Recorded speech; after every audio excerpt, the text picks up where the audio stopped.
시청자 여러분, 추석 연휴 잘 보내고 계십니까? 오늘 주간 종합 뉴스는 추석 관련 소식을 집중적으로 전해드립니다. 과거엔 명절이면 마을 전체가 축제 분위기로 들썩였는데요. 도시 개발이 진행되면서 이제 그런 모습을 찾기가 쉽지 않습니다. 우리 동네의 옛 명절 풍습은 어땠을까요? 김지영 기자가 사라져가는 옛 풍습을 취재했습니다. 동네 아낙네들이 삼삼오오 모여 앉았습니다. 물레를 돌리고 한쪽에선 다듬이질을 합니다. 잠시 후 경쾌한 징소리가 놀이의 시작을 알립니다.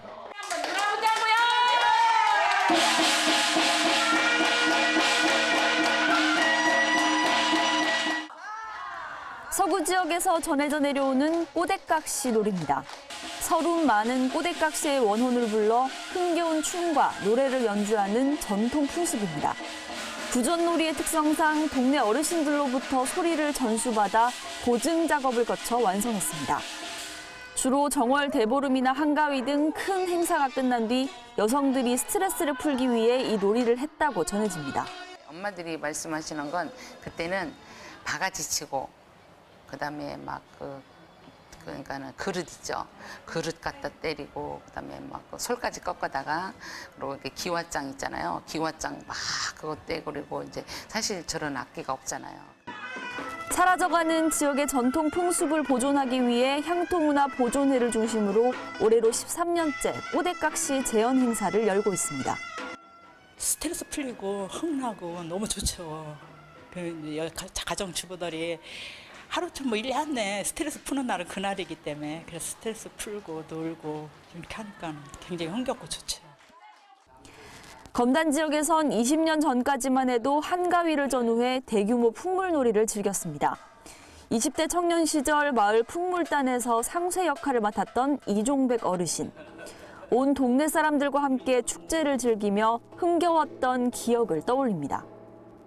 내가 이거 상세 100일을 아마 25살 이 풍물놀이 갖고선 주민들이 다 모여서 음식을 차려놓고 그냥 즐겁게 놀면서 한 해 참 풍년을 기원하는 그런 뜻으로 풍물놀이. 그러면 잔치 분위기죠. 잔치 분위기고. 이제는 쉽게 찾아보기 힘들어진 옛 명절 풍습. 사라져가는 옛 풍경이 아쉬움을 남깁니다. 티브로드 뉴스 김지영입니다. 민족 최대의 명절 한가위가 오히려 서글퍼지는 분들이 있습니다. 바로 북녘에 가죽을 둔 실향민과 세터민들인데요. 추석을 맞아 이북도민들이 한자리에 모여 조상들께 제사를 지내며 가족들의 안녕을 기원했습니다. 배상민 기자입니다. 의관을 정제한 유생 차림의 어르신들이 조상께 공손히 인사를 드리고 술잔을 올립니다. 정성껏 마련한 제사상 앞에서 경건하게 향을 피우고 절을 합니다. 이북도민들이 북녘 가족들의 안녕을 기원하고 사라져가는 재래 문화를 계승하기 위해 마련한 추석 망향대제. 찾아주신 조상께 간절하게 통일의 소원을 빌어봅니다. 인간의 아픔을 쓰다듬어 주시고 희망찬 용기를 북돋아 주시며 결의의 뜨거운 재의 기쁨을 나눌 수 있도록 평화적으로 조국 통일이 이루어지게 하여 주시기를 간절히 소원하옵나이다.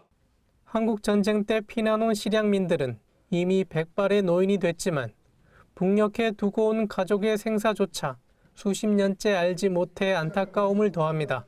명절이던가 뭐 추석이던가 이런 게 차라리 우리한테는 없는 게 나아. 있으면 오히려 고향생활 더 나게 됐다.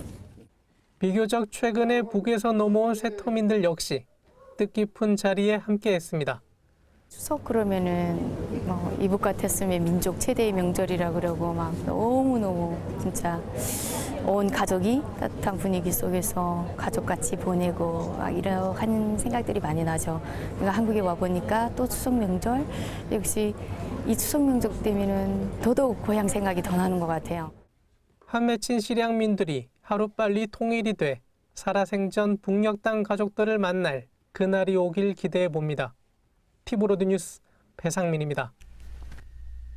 우리나라에는 10만여 명의 고려인이 살고 있습니다. 150여 년 전 중앙아시아로 이주했던 우리 민족이 고국으로 돌아와 살고 있는 건데요.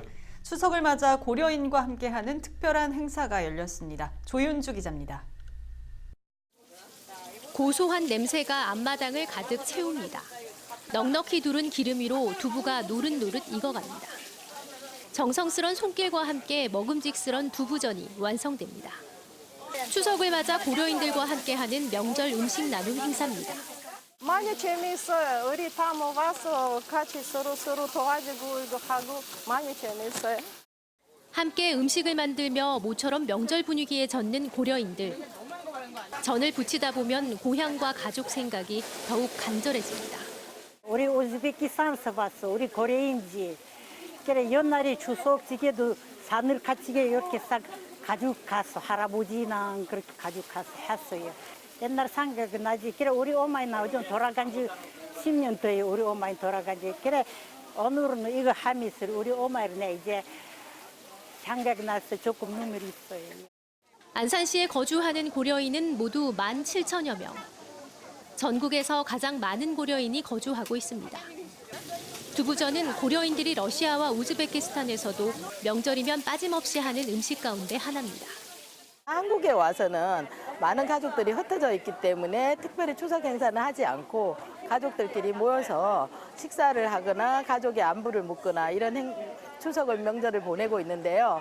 특별히 오늘 또 전나눔 행사에서 와서 모국의 추석 명절을 느끼게 하기도 하고 이전에 했던 두부전이나 이런 것들을 하면서 옛날 얘기를 지금 하고 있습니다. 150년 전 러시아와 중앙아시아에 정착해 3세대로 흐르기까지 우리의 전통과 문화를 잊지 않고 있는 고려인들. 한국에 정착한 고려인들과 함께한 특별한 음식 나누기 행사가 추석 명절을 더욱 풍성하게 만들고 있습니다. 티브로드 뉴스 조윤주입니다.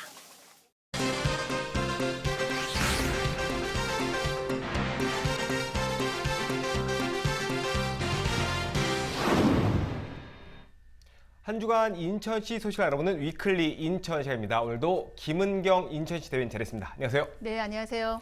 네, 오늘은 민족 최대 명절 소식 한번 알아볼까요? 예, 인천시가 추석 연휴 종합대책 세우셨죠? 네네. 시민들이 안전하고 편안한 추석 명절을 보내실 수 있도록 추석 연휴 종합대책을 마련했습니다. 물가 안정과 교통, 성묘 대책, 그리고 응급 의료 등 11개 분야 세부 대책을 마련하고 12일부터 15일까지 연휴 기간 동안 종합 상황실을 24시간 운영하는데요. 분야별 대책반을 구성해 시민의 생활 안전을 책임지게 됩니다. 네, 아무래도 명절에는 민족 대이동이 있어요. 그러다 네. 보니까 시민들이 교통 대책에 가장 궁금한 게 많으실 것 같아요. 예. 어떤 대책을 대고 계십니까? 네, 귀성객의 원활한 이동과 안전을 위해 대중교통을 증편하고 민자터널 통행료와 여객선 요금도 면제하는데요. 고속버스와 시외버스는 평상시보다 각각 28대와 18대를 증차 운영하고요. 인천도시철도 1, 2호선도 명절 당일인 13일과 14일 이틀간 종착역을 기준으로 다음 날 새벽 2시까지 연장 운행합니다. 추석 전날인 12일 0시부터 14일 자정까지는 문학, 원적산, 그리고 만월산 세 곳의 민자터널을 이용하는 모든 차량의 통행료가 면제되고요. 11일부터 15일까지 5일간은 인천항 연안 여객터미널을 이용해 인천 섬지역을 방문하는 인천 시민과 타 지역 주민들도 가보고 싶은 섬 예약 사이트에서 예매하시면 여객선을 무료로 이용하실 수 있습니다. 네, 그리고 다시 한번 좀 짚어보면 그 지하철 같은 경우는 새벽 2시까지 연장 운행하니까 이거 참고하시면 될 것 같고 네. 문학터널부터 해서 인천에 이제 3개의 민자 터널 있죠. 요금 네네. 800원을 내는데 이때는 네. 공짜로 네네. 할 이 수 기간 있고 동안. 네. 배도 공짜로 이 기간 5일 동안 이용할 수 있다. 네네. 좋은 정책을 좀 추진하는 것 같고요. 이게 명절 때 가장 붐비는 곳 네네. 우리 가족공원입니다. 이 부평에 예. 있는데 여기도 아마 교통체증 대책이 좀 필요해 보여요. 세우고 계십니까? 네네, 그렇습니다. 성묘객이 몰릴 것으로 예상되는 인천 가족공원 부근은 추석 당일 차량 진입이 전면 통제되는데요. 대신에 아침 8시부터 오후 5시까지 2분 간격으로 동암초등학교 운동장에서 출발하는 무료 셔틀버스가 운행이 됩니다. 먼 거리에서 차를 가져오시는 분들은 주변 학교에 마련된 임시 주차장을 이용하시면 되는데요. 임시 주차장으로 제1고등학교는 12일부터 15일까지, 동암초등학교는 추석 당일만 개방됩니다. 또 전통시장을 이용하시는 시민분들의 이용 편의를 위해 9월 6일부터 15일까지 주차 공간이 부족한 종합어시장, 신포시장, 옥년 재래시장 등 25개 전통시장 주변 도로에 주정차가 허용이 됩니다. 전통시장 소상공인들의 실질적인 매출 신장을 위해서 전통시장 온누리 상품권의 월 구매 한도액을 50만 원까지 상향 조정하는데요. 현금으로 구매하시면 5% 할인이 가능합니다. 네, 일단 재래시장을 많이 전통시장이라고 하죠. 전통시장을 이용하고 싶어도 주차장 문제가 사실 불편했는데 그렇죠. 한시적으로 도로 주변에 주차를 해도 단속을 하지 않으신다. 이런 말씀이시군요. 네. 사실 명절 기간에 가장 걱정되는 것들이 아프면 어떡하나. 병원도 가야 되고 약국도 가야 되는데 이거 어떻게 하면 될까요? 네, 특히 긴급한 상황이면 더 당황하실 수 있는데요. 길병원을 비롯한 20개의 응급의료기관은 연휴 동안 24시간 비상진료를 실시하고요. 인천의 병의원 359개소와 휴일지킴이 약국 642개소는 연휴 기간 중 지정 일자에 문을 엽니다. 올해는 지난 9월 1일부터 시행하고 있는 공공심야약국도 알고 계시면 많은 도움이 될 것 같은데요. 공공심야약국은 365일 매일 밤 10시부터 다음 날 새벽 1시까지 운영하는데요.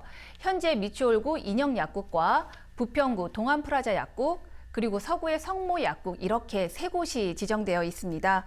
더 자세한 내용은 인천광역시 홈페이지에서도 확인 가능하고요. 포털 사이트에서 명절병원 또는 명절진로를 검색하셔도 찾을 수 있습니다. 네, 그 연휴 기간에 가족들과 인천에서 어딜 가면은 좀 같이 즐길 수 있을까 이것도 궁금할 것 같아요. 준비한 게 있을까요? 네, 추석 명절 분위기를 만끽할 수 있는 다양한 전통문화 행사가 준비되어 있습니다. 추석 다음 날인 14일에는 인천 도호부청사에서 2019 인천무형문화제와 함께하는 추석맞이 민족문화축제가 진행되는데요. 연말늘기, 떡매치기 등 다양한 문화체험과 또 제기차기, 널뛰기 등의 민속놀이 마당이 열립니다. 우리시 무형문화재의 전통 소리와 무용 등을 감상할 수 있습니다. 또 인천 무형문화재 전수교육관에서는 오는 14일과 15일 2019 추석맞이 전통문화 무료체험 교실이 열리는데요. 우리시 무형문화재 보유자로부터 직접 목 조각과 단소 제작, 또 자수, 소금 제작 등 전통문화를 체험할 수 있는 기회가 주어집니다. 인천시립박물관, 송암미술관, 그리고 검단 선사박물관 등이 연휴 기간에도 정상 운영되고요. 또 무료 입장이 가능하니 가족들과 함께 전시관 나들이 다녀오시는 것도 추천드립니다. 오늘 말씀 잘 들었습니다. 감사합니다. 네, 감사합니다.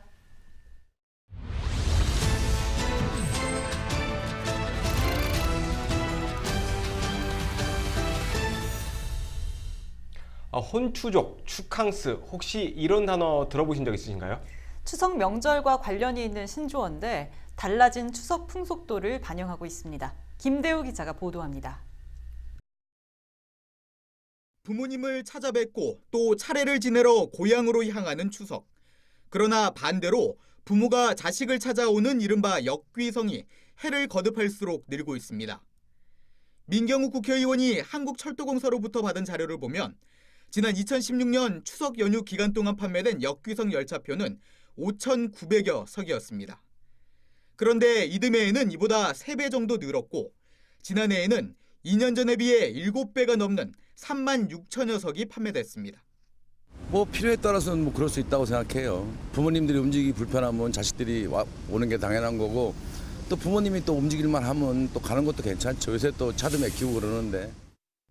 이처럼 추석 풍속도가 달라지고 있다는 건 새로 생긴 단어에서도 확인할 수 있습니다. 추석 연휴 때 고향 대신 여행을 떠나는 이들이 늘면서 축캉스라는 단어가 생겼습니다. 한국공항공사 자료를 보면 추석 연휴 김포공항 국제선 이용객 수는 지난 2016년 6만 3천여 명이었지만 이듬해인 2017년에는 2배 정도는 11만 7천여 명이었습니다. 또 지난해에는 6만 7천여 명이 추석 연휴 때 김포공항을 통해 해외를 다녀왔습니다. 부모님께 양해를 구하거나 아니면 그 추석 주에는 여행을 가고 아니면 그 전에 미리 한 번은 그래도 방문을 해서 안부를 묻는 게 맞지 않나 그렇게 생각이 들어요. 혼추족이라는 단어도 등장했습니다. 혼자 추석을 보내는 이들을 뜻합니다. 성인 남녀 2,835명을 대상으로 진행된 한 설문조사 결과를 보면 5명 가운데 1명꼴로 올해 추석 연휴를 혼자 보낼 예정이라고 답했습니다. 티브로드 뉴스 김대우입니다. 추석 명절을 맞아 선물 준비하신 분들 많으시죠? 청년들이 각종 아이디어를 결합한 이색 선물을 만들어 큰 호응을 얻고 있다고 합니다. 김효승 기자입니다. 쿠키와 빵을 비롯한 간식이 한데 모였습니다. 누군가의 취업을 기원하는 책갈피와 명함 지갑, 거치대 모음입니다. 수원 청년몰 상인들이 각자의 정성을 모은 추석 선물 세트를 마련했습니다. 더 많은 상품들을 보여드리고 싶었고 추석 때는 배송으로 전국적으로 보내드릴 수 있으니까 청년몰도 알리고 싶어서 이런 세트를 구성하게 됐습니다. 직접 밀가루를 빚고 쿠키를 굽고 가죽을 다듬으며 만들어낸 세상에 하나뿐인 수제품. 정성 어린 손편지도 더해져 좋은 반응을 얻고 있습니다. 명절 연휴 때 친구가 결혼하거든요. 그래서 겸사겸사 의미가 있는 선물로 하고 싶어서 청년들이 다 직접 손으로 제작하는 걸 알고 있기 때문에 각자 온라인과 오프라인을 통해 매장을 홍보해왔던 20여 명의 청년 상인들. 처음으로 합심해 만든 이번 추석 선물 세트가 좋은 반응을 얻으면서 앞으로 협업을 늘린다는 계획입니다. 한 가지 아이템으로 팔로 개척을 하는데 어려움이 있었는데요. 이게 서로 각각 다른 업종이 서로 콜라보를 하다 보니까 더 좋은 제품도 나오고 청년몰이 더 활성화되지 않을까라고 생각이 듭니다. 개별 매장이 아닌 협업을 통해 팔로를 개척해가는 수원 28 청춘 청년몰의 사례가 앞으로 어떤 반응을 가져올지 관심입니다. 티브로드 뉴스 김효승입니다.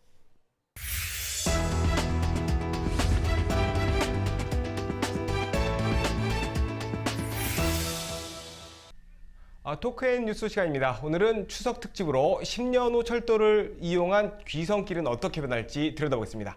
조성표 인천시 철도과장 나와 계십니다. 안녕하세요. 안녕하십니까. 네, 과장님. 먼저 KTX 얘기부터 한번 들여다보겠습니다.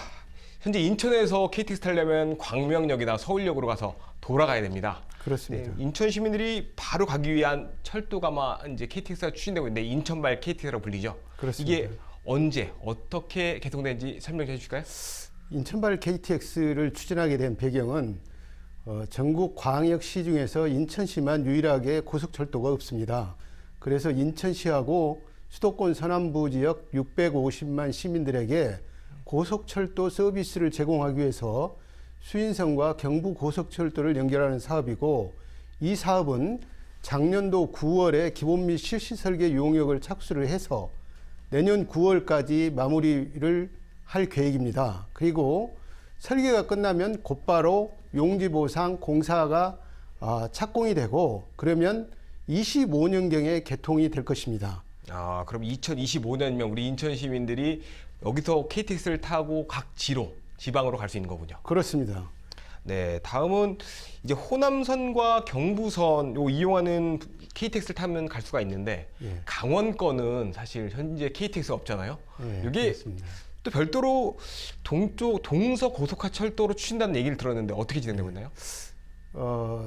인천과 강릉을 잇는 동서 고속화 철도는 총 239km인데 이미 거의 다 되어 있고, 월곶 판교하고 여주 원주 구간 56km 구간만 현재 기본 설계 중에 있습니다. 그 구간도 25년에 개통이 가능합니다. 만약에 그렇게 25년에 개통을 하면 강릉에서 인천까지, 또 인천에서 강원도까지 손쉽게 이용을 할 수 있기 때문에 우리 시의 동서축에 큰 고속철도망이 확보가 돼서 그 지역들의 발전의 기폭제가 될 수가 있겠습니다.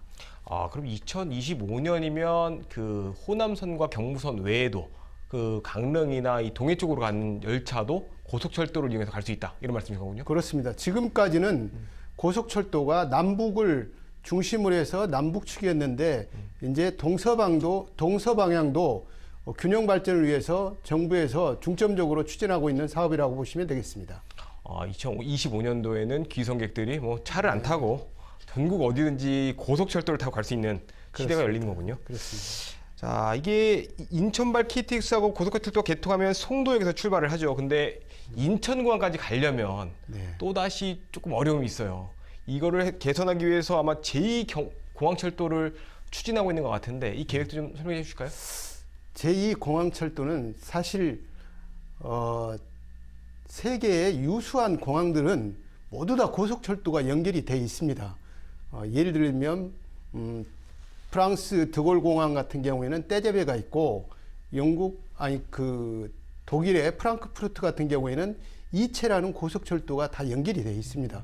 일본 간사이 공항도 그렇고 푸동 공항도 그렇고 다 그렇습니다. 그런데 인천공항의 경우에는 2013년에 이제 KTX가 운행이 중지돼서 동북아 허브 공항을 꿈꾸고 있는데 고속철도가 없다는 게 말이 안 됩니다. 그래서 지금 현재 송도를 기점으로 하고 있는 인천발 KTX를 공항까지 연결을 시키면은 우리 공항의 경쟁력 제고도 되고 또 전국 어디에서나 손쉽게 2시간대에 공항을 접근할 수 있으니까 우리 국가 모두의 경쟁력에도 큰 도움이 되리라고 생각합니다.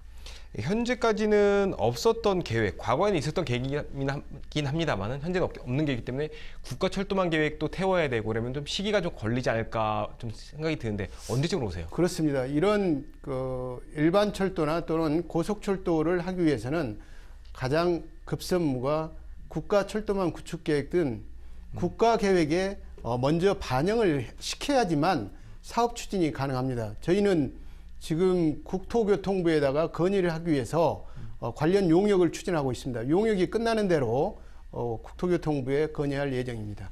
네, 이게 좀 어려운 질문입니다만 그 영종도 주민들 특히 궁금할 것 같아요. 언제쯤 개통으로 보세요?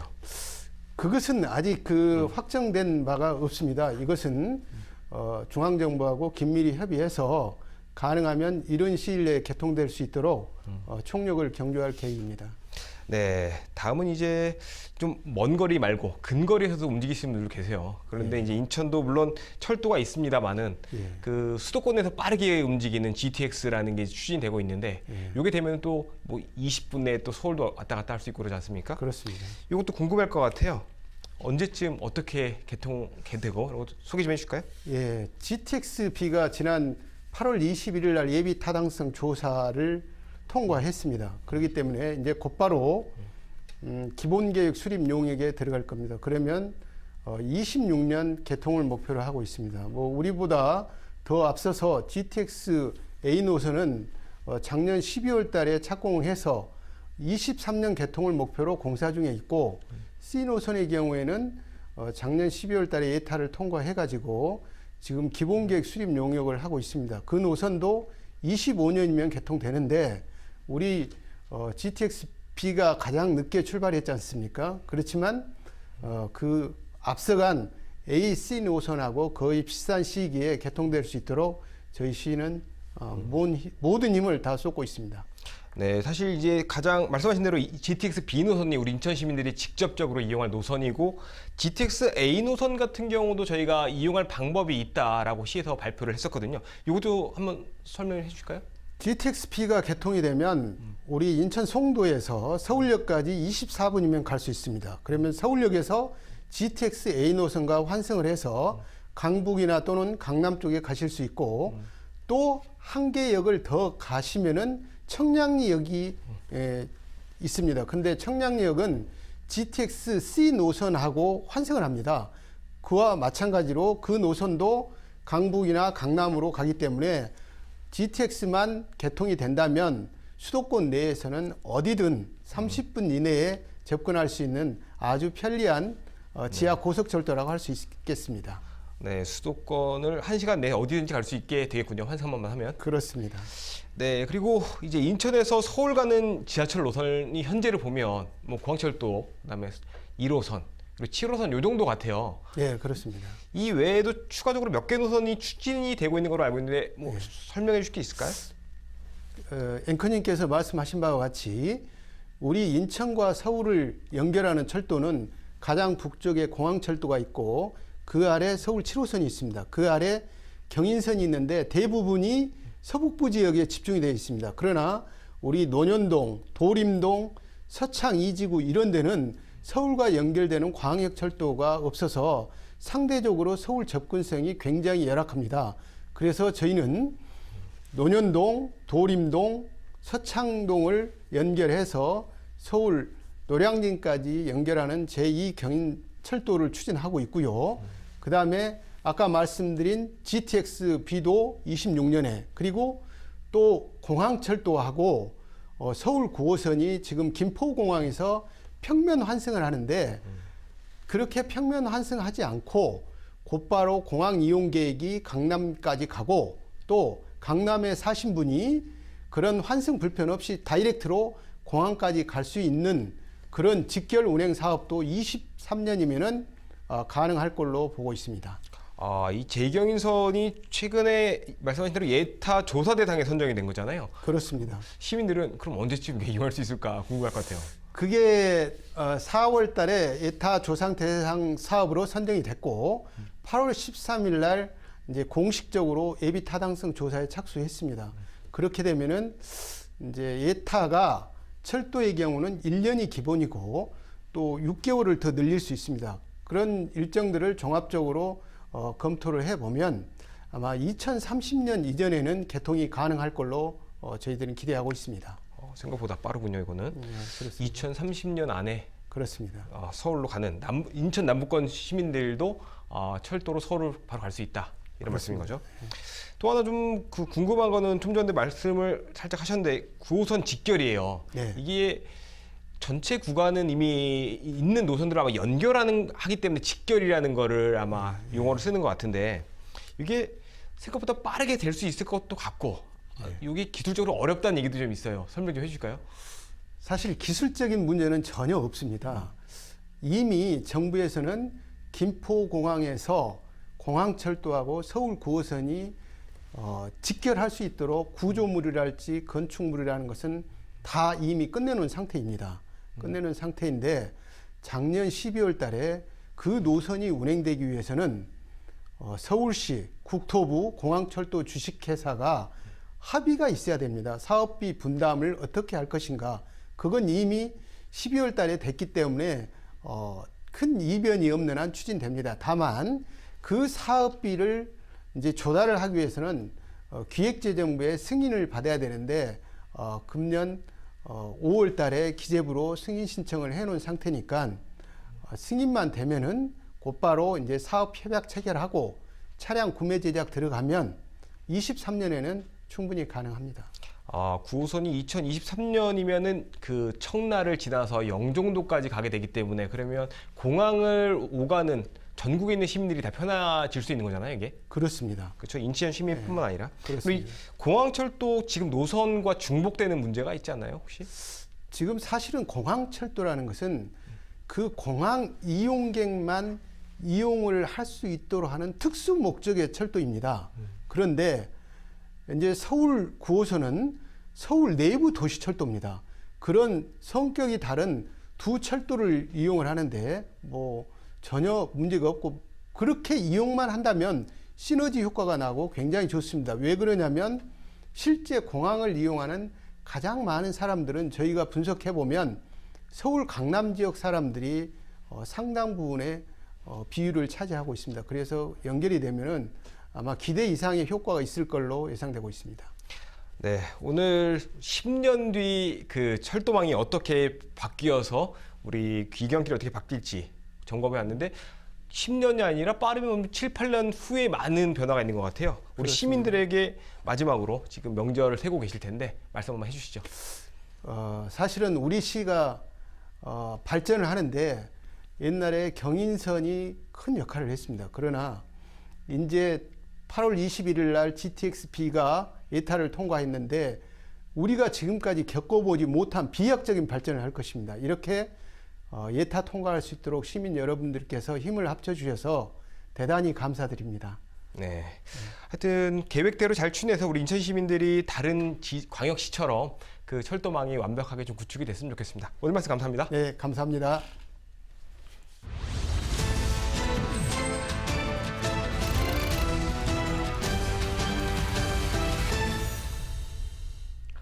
추석 대목을 앞두고 수확을 앞둔 과수농가들이 태풍에 큰 피해를 입었습니다.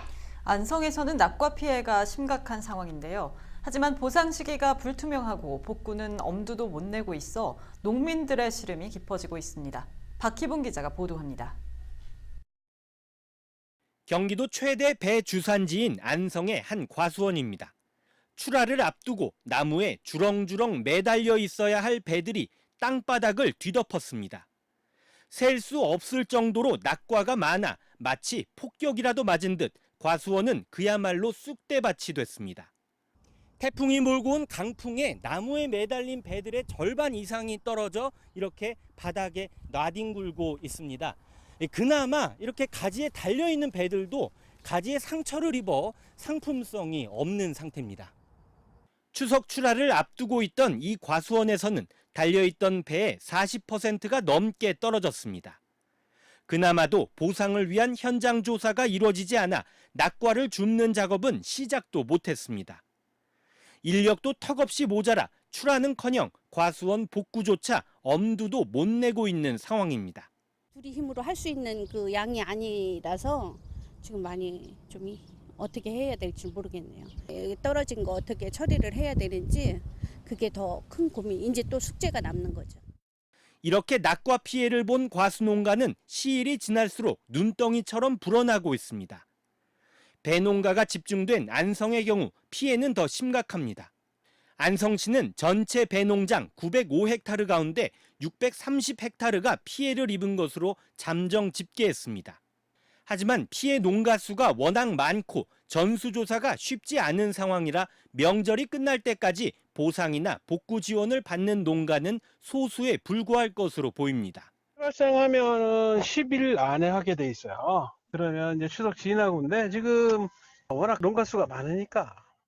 민족 대명절 추석에도 꼬박 피해 복구 작업에 매달려야 하는 농민들의 한숨만 더 커지고 있습니다.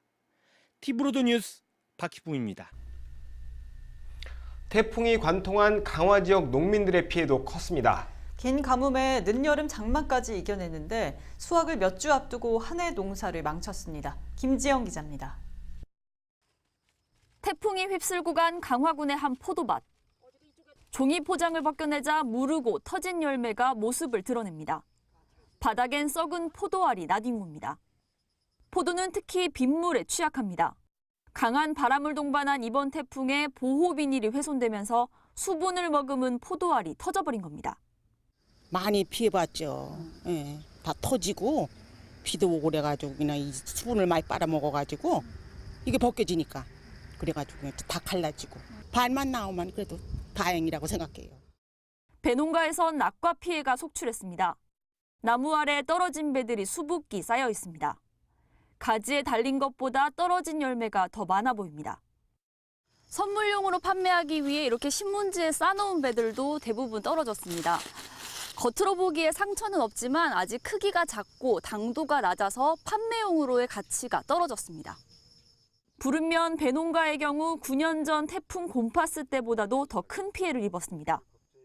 수확을 코앞에 둔 농민들은 망연자실합니다. 제가 배농사를 한 30년 정도 이제 지었는데 그동안에 이렇게 많이 떨어진 건 이번이 처음이고 지금 또 수확도 없고 수입도 이제 많은 지장을 받으니까 시골에서 이런 거 외에는 수입이 없는데 좀 어려움이 이제 올해 이제 내년에 좀 어려움이 되지 않을까 하는 생각이 들고 걱정스럽죠. 뭐. 추수를 앞둔 벼들도 비바람을 이기지 못하고 바닥에 쓰러졌습니다. 강화 등 인천 전역에서 이번 태풍 피해를 입은 농경지는 총 1,572헥타르. 과수농가 3.59헥타르와 비닐하우스 140동도 훼손됐습니다. 올해 농사는 긴 가뭄에 늦여름 장마까지 이겨냈지만 마지막 가을 태풍의 고비는 넘기지 못했습니다. 티브로드 뉴스 김지영입니다. 이번 태풍은 사람과 시설뿐 아니라 자연에도 큰 피해를 안겼습니다. 특히 500년 된 느티나무를 비롯해 여러 나무가 부러져 나갔는데요. 보호수 피해가 태풍 때마다 재발되는 만큼 대책이 필요하다는 지적이 나옵니다. 이형구 기자가 취재했습니다. 강화군 연미정 정상. 500년간 이 자리를 지키던 느티나무가 쓰러져 있습니다. 밑동이 통째로 잘려 일부라도 살리는 것조차 불가능해 보입니다. 연미정 느티나무 두 그루는 2000년 11월에 인천시 유형문화재 24호로 지정됐습니다. 하지만 땅 위로 노출된 부리는 닳고 닳아 뭉개졌고 주위엔 둘레석 하나 없습니다. 19년 전 보호수로 지정은 해놓고 관리는 소홀해 사고를 키웠다는 지적이 나옵니다. 여기 수십 년 동안 빼서 이거 사람이 싹 밟고 다니고 다 썩고 그러니까 가뜩이나 수분이 모자라는데 더 모자라서 굴타리가 먹고 나무가 약해지니까 해도 나무가 치지 이겨야 되는데 이렇게 어떻게 해서 관리를 잘해서 사람이 전부 들어가게 금지를 한다니 해야지. 교동도 고굴에 자리한 물풀의 나무 4개의 줄기 중 하나가 부러져 나갔습니다. 과거 큰 줄기가 부러지자 더 이상 피해를 막기 위해 철 와이어로 묶었지만 역부족했습니다. 교동도 은행나무도 뿌리채 뽑히는 등 이번 태풍으로 피해를 본 보호수는 확인된 것만 5그루입니다. 천연기념물인 백령도 무궁화는 2012년 볼라벤과 2018년 솔릭의 강풍으로 피해를 입어 결국 고사됐습니다. 태풍 피해를 최소화할 촘촘한 보호 대책이 필요하다는 지적이 나옵니다. 제대로 된 보호가 진행이 되고 있느냐? 그렇지 않다라고 분명히 말씀을 드릴 수 있습니다. 이번 일을 계기로 해서 제 생각에는 보호수에 대한 현재 전체 점검을 하고 그다음에 이런 재난, 태풍이 오는 건지 예견된 거잖아요. 그랬을 때 어떻게 보호할 수 있는지 좀 더 꼼꼼하게 안전장치를 그러니까 뭐 붙들어 맨다든가 뭐 이런 장치들을 이제는 고민할 때가 됐다라는 생각이 듭니다. 인천의 보호수는 총 116그루, 이 중 72%인 84그루가 13호 태풍 피해가 컸던 강화와 옹진에 집중돼 있습니다. 관계 당국의 전수조사가 필요한 또 하나의 이유입니다. 티브로드 뉴스 이영구입니다. 30여 년간 교육감 관사로 사용되던 건물이 청소년과 시민들의 휴식 공간으로 돌아왔습니다. 책도 보고 동아리 활동도 할 수 있는 열린 공간 다누리를 배상민 기자가 다녀왔습니다. 남동구의 한 오래된 단독주택. 아담한 정원에 별채가 딸린 이 집은 1984년부터 35년간 사용된 인천시 교육감 관사입니다. 도성훈 교육감의 공약에 따라 2달간의 공사 뒤 이달 초 시민의 품으로 돌아왔습니다. 아이들이 만화책을 읽고 엄마와 보드게임도 즐깁니다. 무료로 차를 마시며 책을 볼 수 있는 북카페도 인기입니다. 생각했던 것보다 그래도 좀 잘 되어 있는 것 같아요. 책도 조금 종류별로도 있고 그리고 아이들이 좋아하는 만화책 같은 것도 있어가지고서 쉽게 올 수가 있을 것 같아요. 2층으로 올라가면 토론과 강연을 위한 공간이 중앙에 자리하고 독서와 동아리 활동을 할 수 있는 별도의 공간도 마련됐습니다. 별채는 노래 연습이나 악기 연주, 소규모 창작 활동이 가능한 문화예술 창작 공간이, 차고는 훌륭한 스튜디오로 탈바꿈했습니다. 하나는 청소년들을 위한 문화 쉼터의 역할, 그리고 청소년들에게 도움이 되는 휴먼 라이브러리의 운영 두 가지 측면으로 운영이 되고 있는 기관입니다. 그래서 지역 청소년과 지역 주민들이 언제든지 이용할 수 있는 쉼터의 공간이 제공이 될 거고요. 이곳엔 책 대신 사람을 대출하는 휴먼북 프로그램이 있습니다. 청소년의 진로 진학과 관련해 자신의 직업과 인생에 대한 강좌를 해주는 자원봉사자들입니다. 제가 이제 컨벤션 그 행사를 하는 그 일을 하면서 그걸 하게 된 동기와 또 그 일을 하면서 너무나 기뻤거든요. 그거를 아이들한테 희망과 꿈이 되어서 저의 그 지나왔던 경험들이나 일을 했을 때 그런 것들을 나누고 싶어서요. 다누리는 평일 오전 10시부터 오후 9시까지, 주말은 오전 10시부터 오후 6시까지 이용할 수 있으며 매달 둘째, 넷째 주 일요일과 공휴일은 휴관합니다. 티브로드 뉴스 배상민입니다. 정부는 지난 10일 소재, 부품, 장비 자립화를 위해 2,179억 원을 투자하겠다고 발표했습니다. 일본의 수출 규제로 우리 기술을 키워야 한다는 판단 아래 관련 산업을 키우기로 한 건데요. 한국희소금속산업기술센터와 국가산단이 몰려있는 인천이 관련 산업을 주도할지 주목됩니다. 이형구 기자입니다. 얼핏 일반 복사지로 보이는 종이. 빛을 비추자 종이 안에 철심이 드러납니다. 이 용지를 활용해 문서를 만들면 외부로 무단 유출되는 것을 예방할 수 있습니다. 인천 희소금속산업기술센터 입주기업이 러시아 원천 기술을 접목해 만든 보안 용지입니다. 이렇게 가는 금속실이 실로만. 이게 금속실이고요. 안에 매체 안에 들어가면 특수하게 진위 감정이 현재 이 기술 같은 경우는 일본보다 더 앞선 기술이에요. 공작기계 부품을 생산하는 인천의 한 기업. 공작물을 가공할 때 사용하는 이 부품은 과거 일본 등에서 수입했지만 이 회사가 생산하면서 국산화 비율을 높이고 있습니다. 지금 보시는 로터리 테이블이 한 10년 전만 하더라도 거의 대부분 저희 국내 시장에는 일본이나 대만 제품들이 굉장히 많았습니다. 근데 저희가 이제 국산화하고 나서 지금 현재 이제 계속 판매가 증가하고 있고요. 현재는 지금 한 시장 점유율이 국내에서 한 40% 정도 차지하고 있고요. 중장비를 만드는 데 들어가는 실린더. 역시 해외 의존도가 높던 이 제품도 국내 시장의 90%를 점유할 만큼 국산화를 이뤘습니다. 문제는 제품에 들어가는 핵심 부품 베어링이 일본 제품이라는 것. 일본 수출 규제 이후 다른 나라 제품으로 대체하는 작업이 추진되고 있지만 또 다른 핵심 부품은 여전히 일본 의존도가 높습니다.